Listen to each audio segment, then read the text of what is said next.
الحمد لله وحده والصلاة والسلام على من لا نبي بعده ولا رسول بعده ولا أمة بعد أمته أما بعد فقد قال الله تبارك وتعالى في الكتاب المجيد والفرقان الحميد أعوذ بالله من الشيطان الرجيم بسم الله الرحمن الرحيم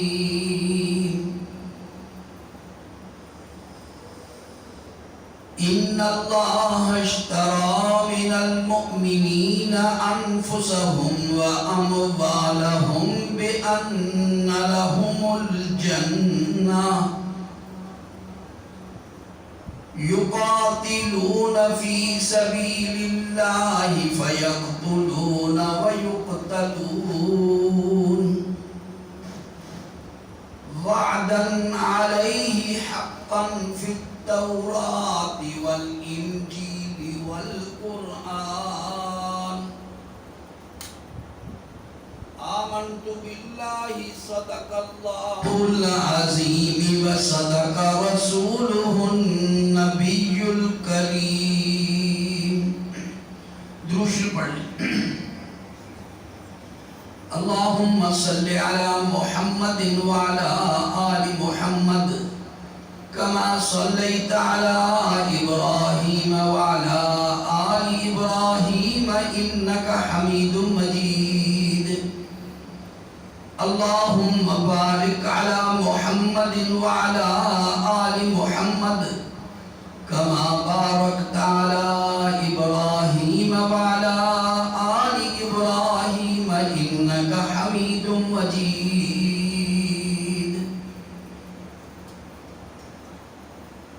معزز حاضرین اکرام، قابل احترام دوستوں، بزرگوں، بھائیوں، گزشتہ کئی جمعوں سے شہداء کا تذکرہ آپ حضرات کے سامنے جاری و ساری ہے۔ آج کی نشست میں اسی مضمون کی تکمیل مقصود ہے۔ اسی مناسبت سے خطبہ کے بعد آپ کے سامنے سورہ توبہ کی ایک آیت مقدسہ تلاوت کرنے کی سعادت حاصل کی ہے۔ اس آیت کریمہ میں اللہ جل جلالہ وعم نوالہ وتم برہانہ وأعظم شانہ ایمان والوں کے ساتھ ایک سودا کر رہے ہیں، تجارت کر رہے ہیں۔ ان اللہ اشتری من المؤمنین، بے شک اللہ رب العالمین نے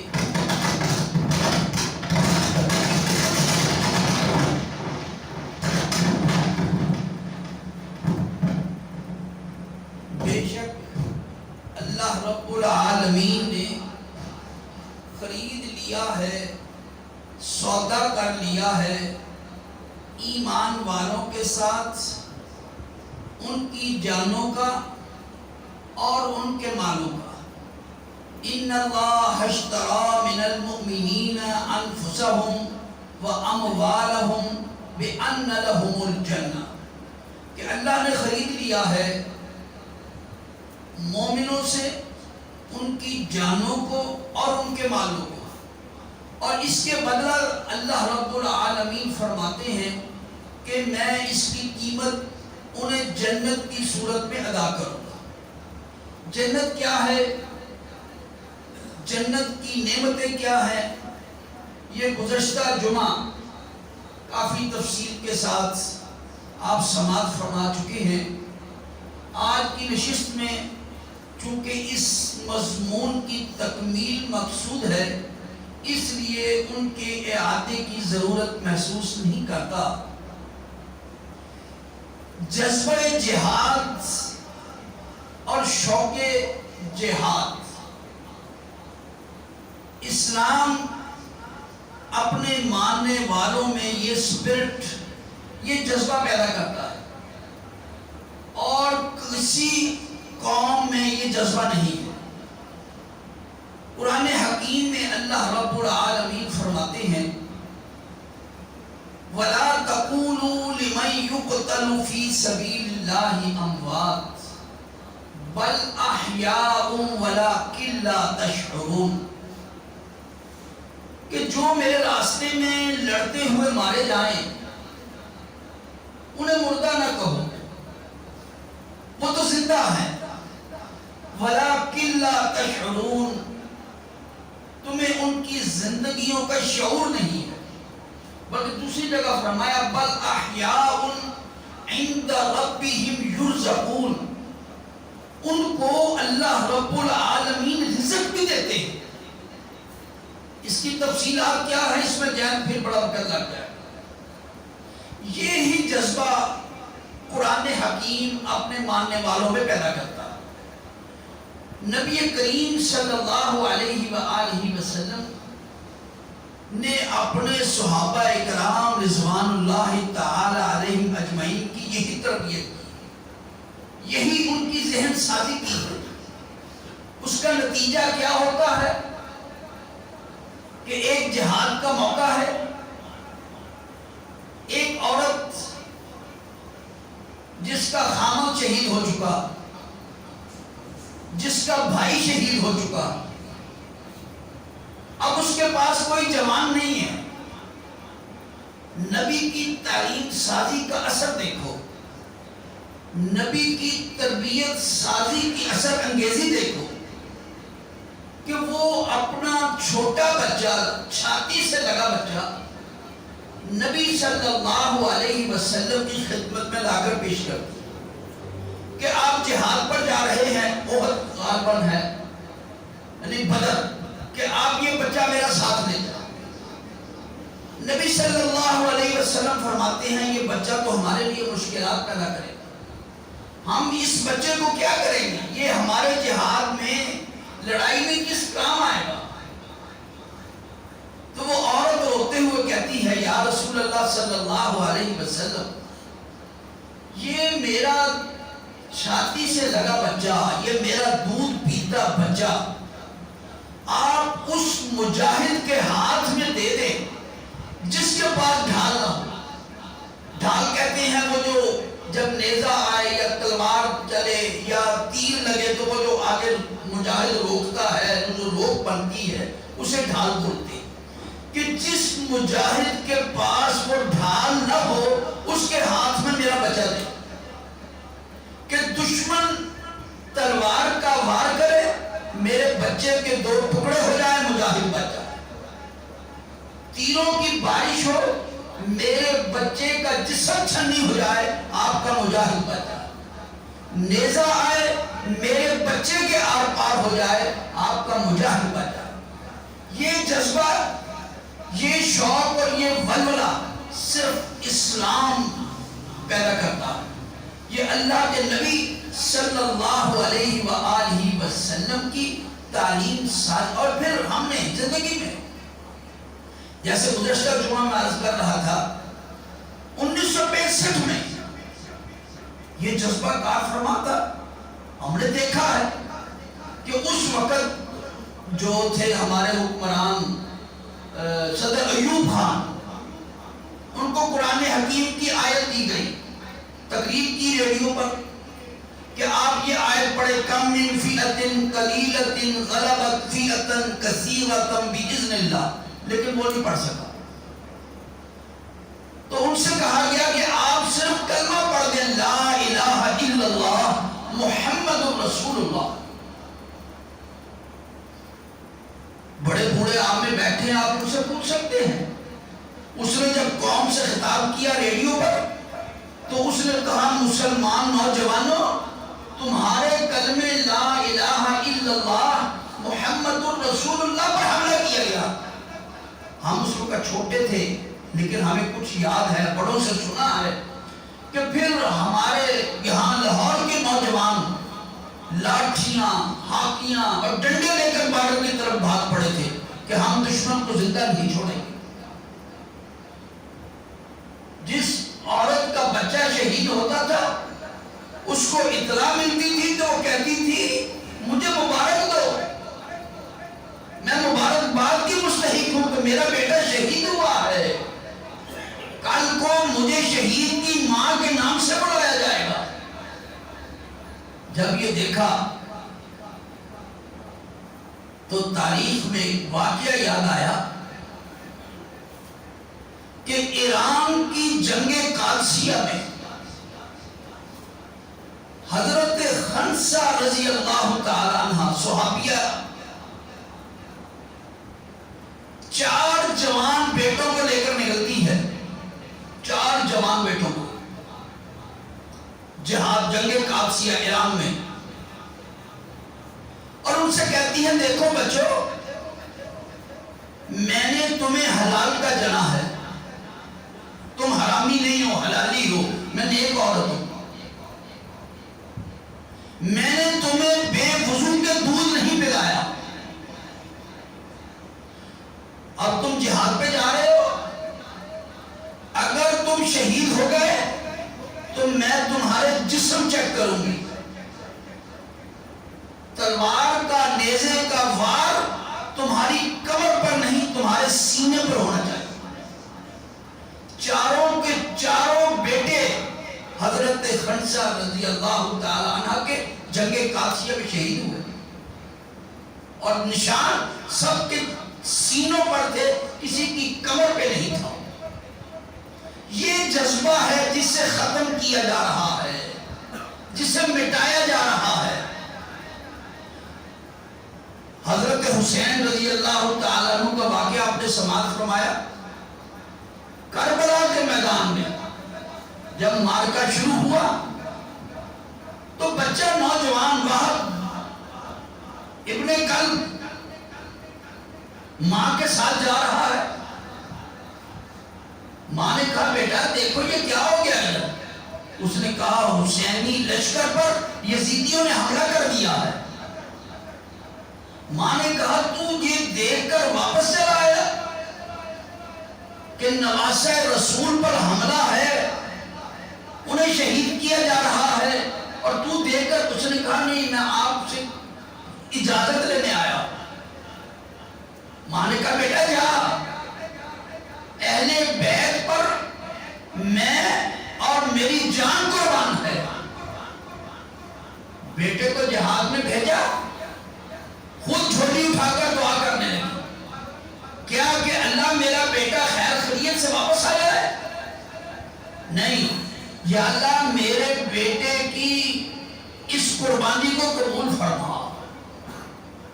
بیٹے بے جگری کے ساتھ لڑ رہا ہے، دلیری کے ساتھ مقابلہ کر رہا ہے، کئیوں کو واسطے جہنم کیا، آخر لڑتا لڑتا شہید ہوا.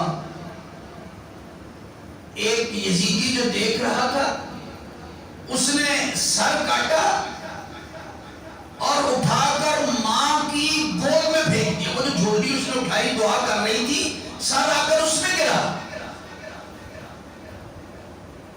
ماں روئی نہیں، وہ میلہ نہیں کیا اور بقا نہیں کی.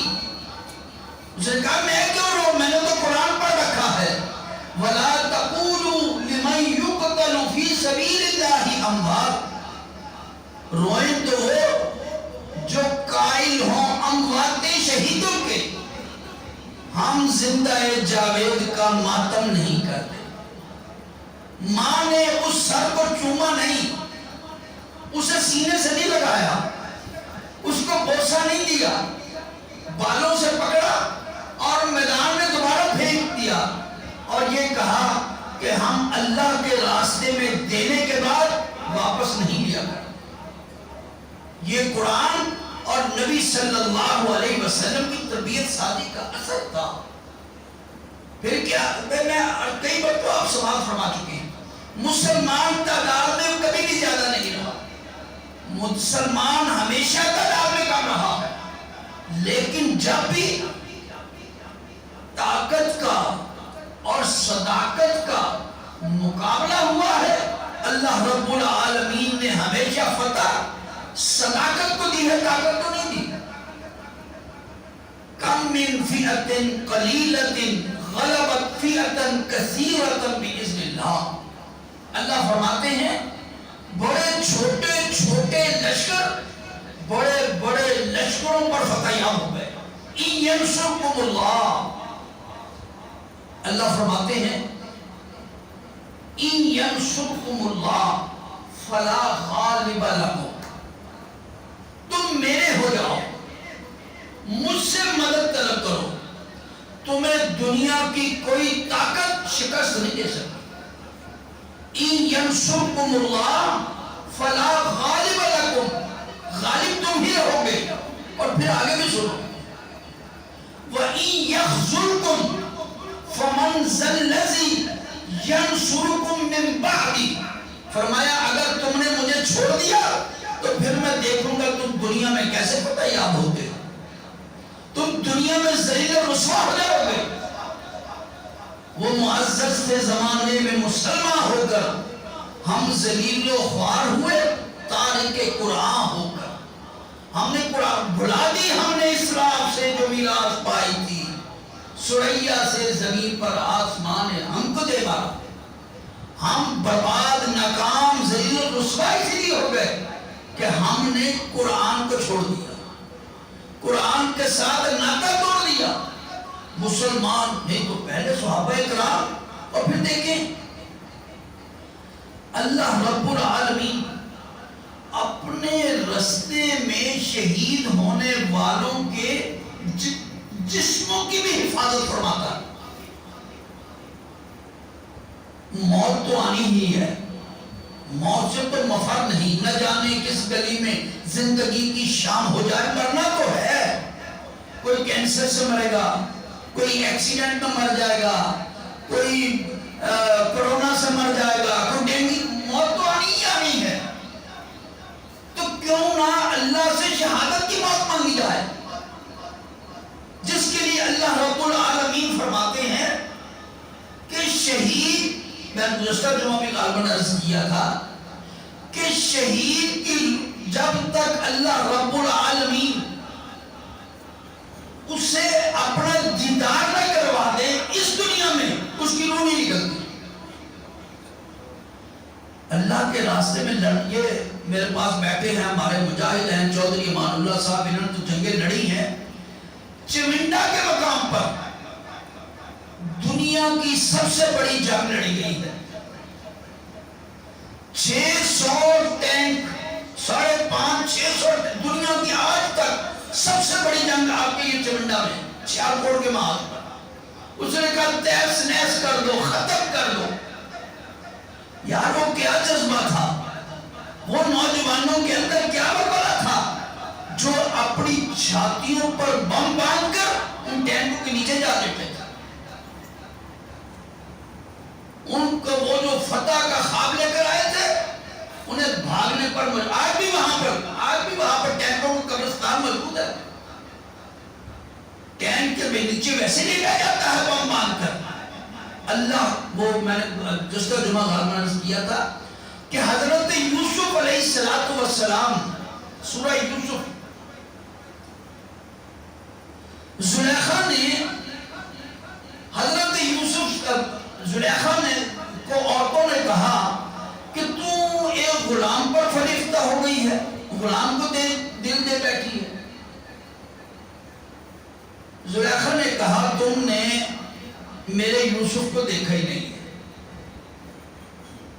فَلَمَّا رَأَيْنَهُ أَكْبَرْنَهُ وَقَطَّعْنَ أَيْدِيَهُنَّ وَقُلْنَ حَاشَ لِلَّهِ مَا هَذَا بَشَرًا إِنْ هَذَا إِلَّا مَلَكٌ كَرِيمٌ. سورہ یوسف اس نے دعوت بڑھائی، عورتوں کے ہاتھوں میں پھل دیے، چھڑیاں دی، اور یوسف سے کہا سامنے سے گزر۔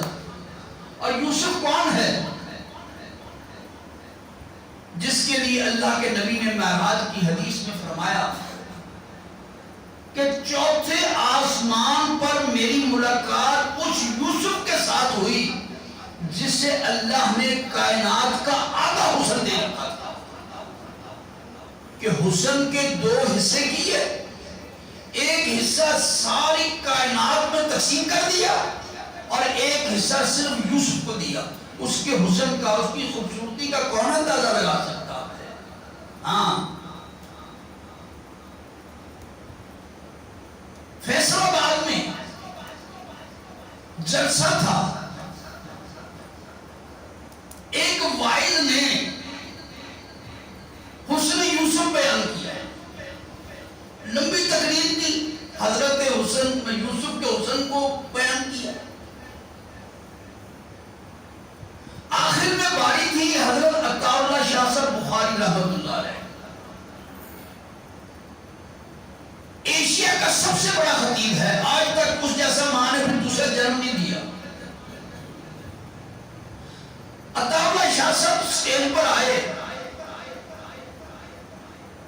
فرمانے لگے اور میرے پیش رو وائز نے حسن یوسف بیان کیا ہے، میں تمہارے سامنے اپنے نانا حضرت محمد صلی اللہ علیہ وسلم کا حسن بیان کروں گا۔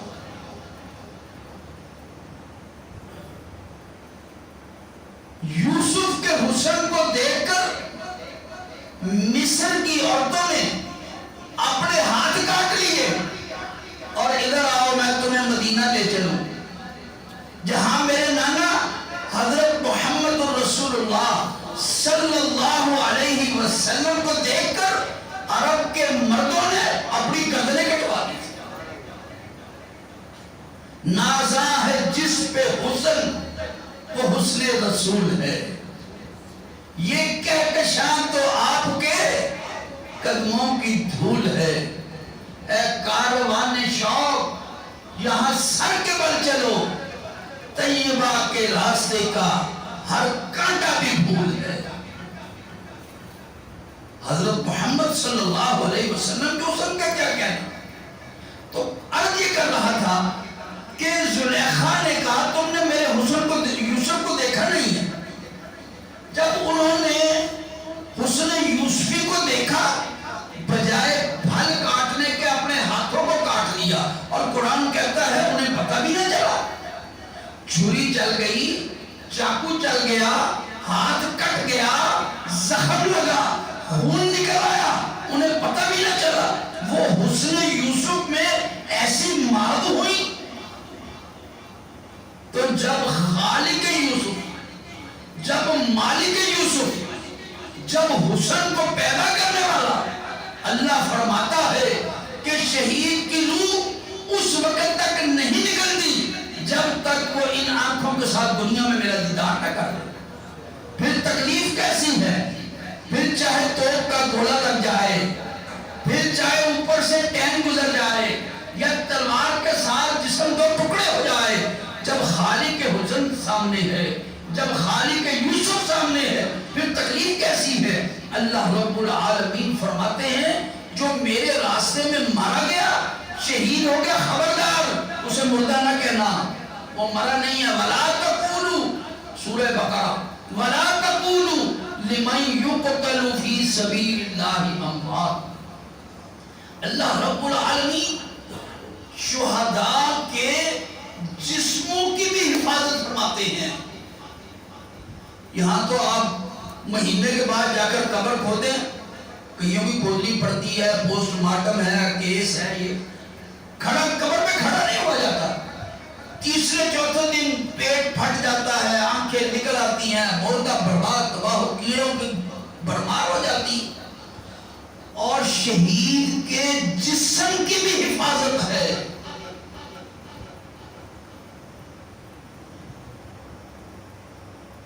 نبی کریم صلی اللہ علیہ وسلم کے دور باسعادت کے 46 سال بعد مدینہ منورہ میں سیلاب آیا، صحابہ کی قبریں تھیں، اس خیال سے کہ پانی چلا جائے گا وہ قبریں کھودی گئی 46 سال کے بعد، نصف صدی کے بعد۔ اگر کسی کو حوالہ چاہیے، موطا امام مالک، حدیث کی مشہور کتاب، اور جو بخاری سے بھی پہلے لکھی گئی، دو صحابہ عمر ابن جموح اور جابر بن عبداللہ، دو کی قبریں ہیں، قبریں کھودی گئی، 46 سال گزر گئے تھے، نصف صدی، جسم ویسے کے ویسے ہی نرم تھے۔ بلکہ لکھا ہے کہ کھدائی کے وقت ایک صحابی کی ران پر، پنڈلی پر کدال لگی، تازہ خون نکلا، ایک صحابی کا ہاتھ زخم پر لگا تھا، ان کا ہاتھ ہٹایا گیا تو آہستہ آہستہ چلتے چلتے ہاتھ پھر اسی زخم پر آ گیا۔ فنا فی اللہ کی تہ میں بقا کا راز مضمر ہے۔ وہ خالد بن ولید کی بات یاد آئی، 125 یا 26 جنگیں لڑی ہیں خالد بن ولید نے، 125-26 جنگیں، جنہیں اللہ کے نبی نے سیف اللہ کہا، اللہ کی تلوار۔ کسی جنگ میں شکست نہیں ہے، کسی جنگ میں، اور جسم کا کوئی ایسا حصہ نہیں ہے، کوئی ایسا عضو نہیں ہے جس پر زخم کا نشان نہیں، کہیں تلوار کا، کہیں نیزے کا، کہیں بھالے کا، کہیں نہیں۔ آخری وقت میں خالد بن ولید نے قیامت تک آنے والے بزدلوں کو پیغام دیا ہے، کہا کہ اگر موت میدان میں ہوتی، اگر موت جہاد میں ہوتی تو خالد بن ولید کبھی بستر کی موت نہ مرتا۔ 125-26 جنگیں لڑی ہیں اور بستر کی موت آ رہی ہے۔ اس پر بھی علماء نے بڑی بات کی ہے کہ اس سے شہادت کی موت کیسے نہ ملے، جس نے 125-26 جنگیں لڑی ہیں اللہ کی تلوار کے نام سے۔ اب تو غالباً اردو میں بھی کتاب آ گئی ہے۔ اللہ کے نبی نے اپنی زندگی میں انہیں سیف اللہ کہا تھا کہ یہ اللہ کی تلوار ہے، تو اگر ان کی موت میدان جنگ میں آ جاتی تو کافر کہتا کہ اللہ کی تلوار ٹوٹ گئی، شہادت انہیں ملی ہی ملے گی، لیکن اللہ نے نبی کی بات کا احترام کیا کہ کوئی یہ نہ کہہ سکے کہ اللہ کی تلوار ٹوٹ گئی ہے۔ نصف صدی کے بعد صحابہ کی قبریں کھودی گئی تو جسم میں پھر چلے۔ یہ تو 46 سال کی بات ہے۔ آج کل تو نیٹ کا دور ہے، آئی ٹی کا دور ہے، بہت آسانی ہو گئی ہے۔ پہلے تو جانا، لائبریریاں کھنگالنی پڑتی تھی، کتابیں کھولنی پڑتی تھی، تب جا کے بات ملتی تھی۔ سن